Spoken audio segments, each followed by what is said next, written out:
চোখ দুটো কখন যে সিক্ত হয়ে গেছে খেয়ালই নেই মেয়েটার। রাদের মনে হলো আইন নিয়ে পড়তে চায় না ভোর, তাই ওর মাথায় হাত রেখে বলল, আহা, ডোন্ট ক্রাই। তুমি যেটা নিয়ে পড়তে চাও সেটাতেই পড়বে, বাট পড়তে হবে। আমি আইন নিয়েই পড়ব ডাক্তার সাহেব। তাহলে কাঁদছো কেন? আপনি অনেক বেশি ভালো ডাক্তার সাহেব, অনেক বেশি ভালো। ও দেখি, চোখ লাল করে ফেলেছো তো একদম, স্টুপিড কোথাকার। এভাবে কেউ কাঁদে? ভোরের চোখ মুছে দিতে দিতে কথাগুলো বলে রাত। স্বচ্ছ হাসে মেয়েটা, রাতও হাসে। কারো জীবনে দুঃখ না হয়ে সুখ হতে পারলে তার মাঝে কতটুকু শান্তি একমাত্র সেই উপলব্ধি করতে পারে। প্রেম যদি হয় সর্বসুখ, তবে মানবিকতা হলো তার ভিত্তি। যেখানে মানবিকতা নেই সেখানে প্রেম কখনোই সম্ভব নয়। ঢাকার ব্যস্ত নগরবাসী কোলাহলের মাঝেই হেঁটে চলেছে, কারো দিকে তাকানোর সময় নেই, সবাই সবার মতো ব্যস্ত। বিষয়টা একদমই পছন্দ হলো না ভোরের। এদিক থেকে গ্রামকে বেশি সুন্দর মনে হয়। সেখানে একজন আরেকজনের প্রতি আকর্ষণ থাকে, চারপাশে ঘোরে দু চোখ। অথচ এখানে মরে গেলেও দেখার লোক নেই। গুটি কয়েক মানুষের জন্য গ্রাম পিছিয়ে আছে, কিন্তু সস্তার কুসংস্কার আর ভঙ্গুর মস্তিষ্ক সব কিছুকে কঠিন করে দিয়েছে। নারী পুরুষের ভেদাভেদ এতটাই বাড়তি যে একজন নারী সংসারের ভিত্তি সে কথা ভুলে যায়। ছেলে মেয়ে উভয়ই যে এক রক্ত মাংসে গড়া তা ভুলে যায়। রাস্তায় নেমেছে রাত। এই ব্যস্ত শহরটা ভোরকে চেনানোর জন্যই এই ধুলোবালিতে মাখামাখি খেতে হচ্ছে। গায়ের মধ্যে সিটিয়ে যায় ভোর।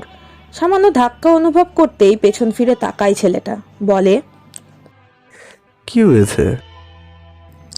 মাথা নিচু করে ফেলে ভোর। কিছুক্ষণ ভাবে ছেলেটা, তবে রহস্য উদ্ঘাটন করতে পারে না। ভোরের বাহুতে হালকা করে স্পর্শ করে বলে, আর কি হয়েছে বলো। লোকজন তো গায়ের ওপর পড়ছে। কথাটা বলেই মাথা নিচু করে ফেলে ভোর। রাত বুঝতে পারে ঠেলাঠেলিতে নারীর প্রতি সহিংসতা তৈরি করে চলেছে কিছু কলঙ্কিত পুরুষ। বুক চিরে বেরিয়ে আসে দীর্ঘশ্বাস। এক হাতে ভোরকে আগলে নেয়, বলে, আমি তোমাকে সেফলি নিয়ে যাচ্ছি, তোমার কোনো অসুবিধা হবে না তো? না। আসো তাহলে। রাদের বাহুডোরে আবদ্ধ হয়ে পথ চিনতে থাকে ভোর। প্রশান্তিতে বুক ভরে ওঠে। এত এত সুন্দর যেন আগে কখনোই অনুভব হয়নি। হৃদয় ছিন্ন ভিন্ন হয়ে ভেতর থেকে আসে শ্রদ্ধা। একজন নারী সব থেকে বেশি অনুভূতিপূর্ণ হয় পুরুষের স্পর্শের দিকে, সে খুব ভালো করেই জানে এটা আল্লাহর প্রদত্ত। এর জন্য কোনো প্রকার শিক্ষার প্রয়োজন হয় না। রাদের ছোঁয়াতে রয়েছে আগলে রাখার চেষ্টা, হিংস্র স্পর্শ থেকে লুকিয়ে রাখার প্রত্যয়। শ্রদ্ধা নিবেদনের জন্য রাতকেই সেরা মনে হলো। এমন মানসিকতা সম্পন্ন খুব কম মানুষের মাঝেই দেখেছে ভোর। কত শত লোক আছে যাদের তীক্ষ্ণ দৃষ্টি বলে এলোমেলো পথ, যা প্রতিটা নারীর মনে ভয় সৃষ্টি করে আর জীবনকে করে তোলে ভয়ঙ্কর তিক্ত। দুপুরে কল করেছিল রাত। বাসা থেকে মেডিকেল ক্যাম্পেইনিং এর উদ্দেশ্যে বের হয়েছে। নানান কথার সাথে উপদেশও দিয়েছে ওকে। সাথে দিয়েছে এত এত পড়া। বইগুলো স্পষ্ট আর সহজ ভাষাতে লেখা। তবে 2 বছর বই খাতার থেকে দূরে অবস্থান করায় কেমন যেন আড়ষ্ঠতা কাজ করছে। মুখে বেজে যাচ্ছে প্রায় প্রতিটি লাইন। আর লেখার গতি হয়েছে অনেক ধীর, যার ফলে ভীষণ কান্না পাচ্ছে। পুরো বেডে ছড়িয়ে আছে বই। হঠাৎ দরজায় ঠকঠক আওয়াজ হয়। কিছুটা হকচকিয়ে ওঠেও। কলিং বেলের আওয়াজ এমন বাজে যে হয় জানা ছিল না।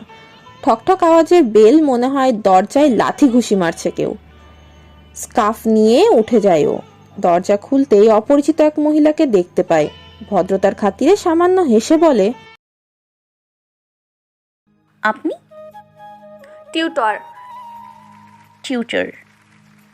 হ্যাঁ, রাজ স্যার আমাকে পাঠিয়েছেন। ও, ভেতরে আসুন। মহিলাটি ভেতরে এসে রাদের ফোনে মেসেজ দেয়। তৎক্ষণাৎ কল আসে ভোরের ফোনে। ডাক্তার সাহেব নামটি দেখেই ধিম ধিম আওয়াজ করতে থাকে অন্তঃকরণে। হাসনা সামান্য হেসে বলেন, আপনি যেতে পারেন, আমি ততক্ষণে আপনার বইগুলো চেক করি। ওকে। ব্যালকনিতে চলে আসে ভোর। ফোন রিসিভ করতেই ওপাশ থেকে উদ্বিগ্ন কণ্ঠ। তুমি ঠিক আছো? জি, আমি ঠিক আছি। আপনার শ্বাসের গতি এমন কেন? বলো না আর, বাস মিস করে ফেলেছিলাম। গর্ধবগুলো তো আমার প্রতি খেয়ালই রাখেনি। এখন ঠিক আছে সব? মিসেস হাসনা তোমাকে পড়াবেন। তুমি যেহেতু বইয়ের জগৎ থেকে অনেক দূরে ছিলে, তাছাড়া এখন অনেক নতুন শব্দ আছে যা আগে কখনোই দেখোইনি তুমি, তাই ওনাকে টিউটর রেখে দিলাম, রোজ তোমাকে পড়াবে। আচ্ছা। আর শোনো, হ্যাঁ বলুন। টেবিলে মেডিসিন আছে, খেয়ে নিও। মাথার ক্ষতটা কিন্তু বেশ ধারালো। হুম। দুজনের মাঝেই নীরবতা ছেয়ে যায়। কে কি বলবে বুঝতে পারে না। ছোট করে রাত বলে, ইচ্ছে হলে ফেসবুকে যেও, তবে অধিক আসক্ত হইও না কিন্তু। আর যখন যেটা প্রয়োজন হবে কাউন্টারে খবর দিয়ে দিও, আর না হয় সোজা আমায় কল করবে, ঠিক আছে? আচ্ছা। রাখছি, নিজের খেয়াল রেখো। এমনি ও হুম। ফোন রেখে দেয় রাত। কেন যেন মন খারাপ হচ্ছে খুব। এবারের ক্যাম্পেইনিংটা একদমই ভালো হবে না ওর। রুমে ফিরতেই মিসেস হাসনা বলেন, আপনার জন্য আমি কিছু পড়া রেডি করেছি। যেহেতু আপনার অ্যাডমিশন টেস্টের জন্য এখনো 15 দিন বাকি, তাই এগুলো পড়ে নিতে পারবেন। কিন্তু ম্যাম, আমি এগুলো কিছুই বুঝতে পারছি না। ডোন্ট ওয়ারি, রাজ স্যার আমাকে সব বলেছেন। একদমই ভেঙে পড়বেন না, মনে রাখবেন চেষ্টাই সফলতা। জি। খুব সুন্দর করে পড়া বুঝিয়ে দেন হাসনা। পড়ার ফাঁকে ফাঁকে টুকটাক কিছু কথাও হয়। প্রচণ্ড মিশুক তিনি। পড়াশোনা শেষ হয়ে একটা প্রাইভেট ইউনিভার্সিটিতে জব করছেন। 27 বছরের এই রমণী 2 মেয়ের জননী। হাসনার কথাগুলো ভোরকে ভীষণভাবে আকর্ষণ করছে। গ্রামের মেয়ে বলে ভোরের প্রতি কোনো রকম হেজিটেশন নেই, বরং কথাবার্তা খুবই সুন্দর আর স্বচ্ছ। পড়া শেষ করিয়ে চলে যান তিনি। ডোর লাগিয়ে ছুটে আসে ভোর। টেবিল থেকে ফোনটা বাঘিনীর মতো থাবা দিয়ে তুলে নেয়। ওয়াইফাই অন করে ফেসবুকে লগ ইন করে। সঙ্গে সঙ্গে কতগুলো নোটিফিকেশন আসে। সেখানে একটা নাম উজ্জ্বল হয়ে ভাসে, ইফতিহার রাদ। ফেসবুক সম্পর্কে কিছুটা অবগত হয়েছে ভোর। সেই অনুযায়ী রাদের রিকোয়েস্টটা অ্যাকসেপ্ট করে নেয়। তবে ভাবনায় পড়ে, আইডিটা রাদই ওকে ওপেন করে দিয়েছে। সেক্ষেত্রে ফ্রেন্ড রিকোয়েস্ট দিয়ে 1 ঘন্টা ঝুলে থাকা কি প্রয়োজন ছিল? নিজেই তো রিকোয়েস্টটা অ্যাকসেপ্ট করে নিতে পারতো। ছোট্ট মস্তিষ্কটা অত শত বুঝে উঠতে পারে না। রাদের প্রোফাইলটা ওকে খুব টানছে। তবে শ্বাস প্রশ্বাস কেন ভারী লাগছে? রাতের মধ্যভাগে বাস এসে থামে। এবারের ক্যাম্পেইনিংটা পাহাড়ি এলাকায়। বন জঙ্গলের সাথে কিছুটা পরিচয় হবে সকলের। সাথে সামাজিক সেবা। রাদের একটা বিশেষ দায়িত্ব রয়েছে, কিছু নির্দিষ্ট পাহাড়ি লতা দিয়ে ঔষধের রিসার্চ। এই কোর্সটা করেছিল সে, যার জন্য 6 মাস পড়াশোনার প্রচণ্ড ক্ষতি হয়। ইনফ্যাক্ট প্রথম সেমিস্টারে একটুর জন্য ফেল থেকে বেঁচে যায়। তাবু গেড়ে থাকবে ওরা, সেই ব্যবস্থাই হচ্ছে। এদিকে রনিত এসেই অশ্লীল কাজে ব্যস্ত। চোখ সরিয়ে নেয় রাত। এরা তো নিউ ইয়র্ক সিটিকেও হার মানিয়ে দেবে। সবার সামনেই কিস করে যাচ্ছে। ফোন অন করে হলো আর এক ঝামেলা। একদমই নেট নেই। কিছুটা উপরের দিকে যেতে থাকে রাত। পেছন থেকে নাহিদ বলে, এই রাত কোথায় যাচ্ছিস? নেটওয়ার্ক পাচ্ছি না তো। সেটা তো আগেরই জানা, পাহাড়ি এলাকায় প্রচণ্ড নেট প্রবলেম। ওই দিকটা রাত অনেক, ওই দিকটা যাস না। মন খারাপ করে ফেলে ছেলেটা। সন্ধ্যেবেলায় ভোরের সাথে কথা হয়েছে। যদিও এখন মধ্যরাত, তবে মেয়েটা ফেসবুকে আছে কিনা সেটা তো দেখা যেত। সবাই জড়ো হয়ে বসে। কুয়াশার কারণে বেশি দূরে দেখা যায় না। আগুন জ্বালিয়ে বেশ আয়েসে বসে আছে দীপ্ত আর রায়া। একে অপরের দৃষ্টি গুনতে ব্যস্ত এই 2 কপতি। এখনো ইয়ানা আর রনিত একে অপরের সাথে চিপকে আছে। এবার বেশি বেশিই হয়ে যাচ্ছে। দুজনের সামনে যেতেই দুদিকে ফিরে যায়। রাত বলে, মারবো এক চর, যদি উল্টোপাল্টা চিন্তা করেছিস তো সর্বনাশ করে দেবো রাস্কেল কোথাকার। কাম অন রাত, এটা অস্বাভাবিক নয়। বেশি পাকনামি করবি না রনিত। রায়া, ইয়ানা আর সুপ্তি একটা বোধে থাকছে, আর তুই আমার সাথে। কিন্তু ভাই, এটা তো কথা ছিল না। আমি তো ইনায়ের সাথে থাকবো ভেবেছি। No way. রায়া কি না আমি সব মেনে নিলেও একসাথে থাকাটা কখনই মেনে নেবো না। তোরা যেভাবে এগোচ্ছিস সেটা করে 2 জন থেকে 3 হতে সময় নিবি না। তোরা কথা বল, আমি গেলাম। সামান্য লজ্জা পেয়েই চলে যায় ইয়ানা। রনিতকে টেনে নিয়ে যায় রাত। রনিতের গোমড়া মুখ দেখে বিন্দু মাত্র মায়া হয় না ওর, বরং চাপা রাগ মিশ্রিত কণ্ঠে বলে, দেখ, আমি তুই কিংবা ইনায়া কেউ কোনো বাচ্চা নই। মেডিকেলের স্টুডেন্ট আমরা। কোনটা কতটা উচিত খুব ভালো করেই বুঝি। শারীরিক আর মানসিক দুটো ক্ষেত্রেই মানুষ নিয়ন্ত্রণ হারিয়ে ফেলে তখনই যখন অধিক কাছাকাছি হয়। তখন ঠিক ভুল বুঝতে পারে না, আর মনে হয় না তোকে ভেঙে বলতে হবে।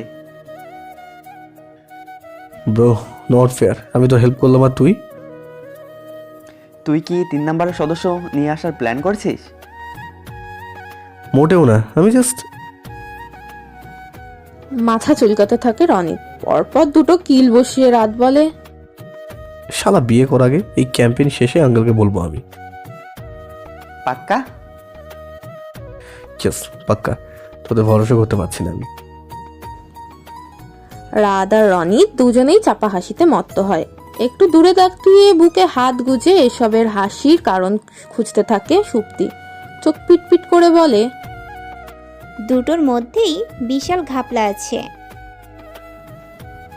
সকাল সকাল দাঁত ব্রাশ করার সময় নেই রাদের।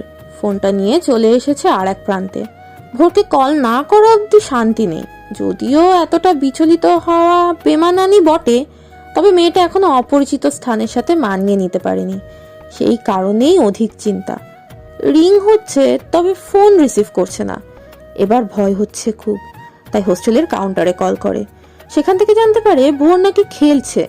বিষয়টা অদ্ভুত লাগে ওর কাছে। সকাল সকাল এই বয়সে কি খেলছে মেয়েটা? এখন তো এক্সারসাইজের সময়। সারা দিনে ফোন করার সময় হয়নি ছেলেটার। এতটাই ব্যস্ত যে লাঞ্চও করেনি। তবে এবার রেস্টের প্রয়োজন। 3 বার এসে ডেকে গেছে দীপ্ত। শুধুমাত্র ওর জন্য কেউই খাবার খায়নি। প্রচন্ড খিদেতে পেট জ্বলে যাচ্ছে রায়ার। রাগ মিশ্রিত মুখে এসে দাঁড়ায়। এক পলক তাকিয়ে রাত বলে, একটু সময় দিই, হয়ে গেছে। রায়া ভেঙচি কেটে দীপ্তর গায়ে গা এলিয়ে দেয়। সামান্য কেশে রাত বলে, কম খাই আর, শরীরটা কি বানাচ্ছিস দেখেছিস? ওরে কান ধরে টান দিয়েছি, এ তো দেখি মাথাও হাজির। ভাই, তোরা কাপড়টা যা শুরু করেছিস সেটা করে অতি শীঘ্রই আঙ্কেল ডাকটা কানে আসবে। বললেই হলো, আমরা ওদের মতো অশ্লীল নই। আমাদের মাঝে দূরত্ব থাকে সবসময়। ইয়ানার কণ্ঠ কানে আসতেই পেছন ঘুরে তাকায় সবাই। চোখ দুটো ছোট ছোট করে তাকিয়ে আছে ইয়ানা। ফিছেল হাসে রাত। এদের ঝগড়া দেখতে দারুণ লাগে। টান টান উত্তেজনা নিয়ে অপেক্ষা করছে ঝগড়া লাগবে। ঠিক তখনই কোথা থেকে সুপ্তি এসে বলে, গাইস, স্যার সবাইকে ডাকছেন। সবাই সেদিকে এগিয়ে যায়। এতক্ষণ পর ফোনের কথা মনে পড়ে ছেলেটার। কাজের মধ্যে গেলে দিন দুনিয়া ভুলে যায়। লক স্ক্রিনে 18টা মিসড কল দেখে বুক কেঁপে ওঠে। ভোর কল করেছিল ওকে। তৎক্ষণাৎ কল করতে যাবে, ঠিক তখনই সুপ্তি এসে ফোনটা কেড়ে নিয়ে যায়। রাত বলে, ফোন দে বলছি। দিব না, আগে বল মেয়েটা কি? সুপ্তি ফোনটা দে। আগে বল মেয়েটা কে? ভ্রু কুচকে আসে রাদের। রনিতকে মাথা থেকে পা অব্দি পেটাতে পারলে শান্তি মিলবে। ছেলেটা কেন যে একে জানিয়েছে। ধীর পায়ে এগিয়ে আসেও। পেছন থেকে সুপ্তির হাত ঘুরিয়ে বলে, এত শক্তি তোর?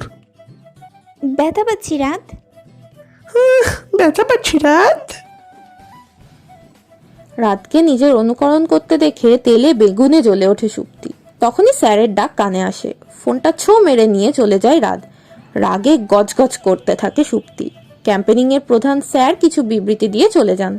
সুপ্তি আবারও সুযোগ খুঁজতে থাকে, তবে সুযোগ মেলে না। সবাই সন্ধ্যায় খাবার খেতে ব্যস্ত, আর রাত ফোন কলে। বেশ কয়েকবার চেষ্টা করে ফোন কল ঢোকে ভোরের নাম্বারে। ওপাশ থেকে ভাঙা গলায় ভোর বলে, কেমন আছেন ডক্টর সাহেব? সর্দি লেগেছে তোমার? হুম। তাহলে গলাটা ভাঙা কেন? কেনেছো তুমি? এই সামান্য কথা যে কারোর অভিযোগের বিশাল লিস্ট হতে পারে তা কল্পনা অতীত। কান্না মিশ্রিত কণ্ঠে গড়গড় করে ভোর বলে, এতবার কল করেছি, আপনি রিসিভই করেননি। আমি তো ভেবেছিলাম রেগে আছেন আমার উপর। কত রকম চিন্তা হচ্ছিল জানেন। এই শহরটা অজানা, মানুষগুলো অজানা। একমাত্র আপনাকে ভরসা করেছি ডক্টর সাহেব। পুরো পৃথিবী একদিকে আছে আর আপনি আরেক দিকে। এতটাই ভরসা জমেছে আপনার উপর, আর আপনি কিনা কলটা রিসিভ করেন না। আরে পাগলি মেয়ে একটা, এই সামান্য বিষয়ে কেউ কাঁদে? মেয়েরা বুঝি এমনই হয়, সারাক্ষণ চোখের পানি ফেলতে ব্যস্ত, একটু কিছু হলেই চোখটা লাল করে ফেলে। ডক্টর সাহেব, আবারও কান্নায় ভেঙে পড়ে ভোর। এবার চিন্তা হয় রাদের, বারবার বলে, তুমি কি ভয় পাচ্ছ ভোর? কোনো অসুবিধা হচ্ছে তোমার? না হয়নি। তাহলে কষ্ট পেয়েছো ফোন রিসিভ না করায়? না, কষ্ট পাইনি। কথাতে প্রচুর অভিমান। হেসে ফেলে রাত। ফোন নিয়ে ঘাসের উপর বসে, কচি ঘাসের পাতা ছিঁড়ে বলে, পাহাড়ের ওপর আছি আমি, এখানে নেট নেই বললেই চলে, আর সারাদিন ব্যস্ত ছিলাম। এই যে সন্ধ্যা হয়ে গেছে, ডিনারের সময় হয়ে গেল, অথচ আমি লাঞ্চও করিনি। সে কি, আপনি লাঞ্চ করেননি? মুহূর্তেই ভোরের কণ্ঠের সুর পাল্টে যায়। মৃদু হাসে রাত। ভোরের আচরণ ওকে মুগ্ধ করে। একবার নয়, বরং বারবার মুগ্ধ করে ওকে। শুধুমাত্র একটা ভালো পরিবারের অভাবে 2 বছর পিছিয়ে গেল মেয়েটা। তবে থেমে থাকবে না ও। ওকে হাত ধরে এগিয়ে নিয়ে যাবে রাত। প্রতিটা মানুষের জন্য মোক্ষম জবাব হয়ে ফিরবে ভোর। 7টা দিন এতটা যন্ত্রণার কেন হলো বুঝতে পারছে না রাত। প্রতিটা সেকেন্ড মনে একটাই ইচ্ছে পোষণ করে চলেছে, আর সেটা হলো ফিরে চলো। অথচ এর আগেও অনেকগুলো মেডিকেল ক্যাম্পেইনিং করেছে ছেলেটা। তখন মনে হয়েছে, ইস, আর একটু যদি থাকতে পারতো তাহলে ভালো হতো। এবার যেন সব এলোমেলো, তবে কাজকর্মে কোনো প্রভাব পড়তে দেয়নি। বেশ ভালোই ব্যালেন্স করে চলেছে। তবে মনের শান্তি নেই। একটা বিশেষ পাতার সন্ধানও করেছে, সেটা নিয়ে অনিদ্রার রোগ সারানো যায়। তবে আশঙ্কা করা হচ্ছে এই পাতা ব্যবহার করেই অনেকে নেশাগ্রস্ত হতে পারে। যদিও এখনো এর মেডিকেল প্রুফ বের করা হয়নি। কাঁধে ব্যাগটা ঝুলিয়ে এই পাহাড়ি এলাকাকে একবার দেখে নেয় রাত।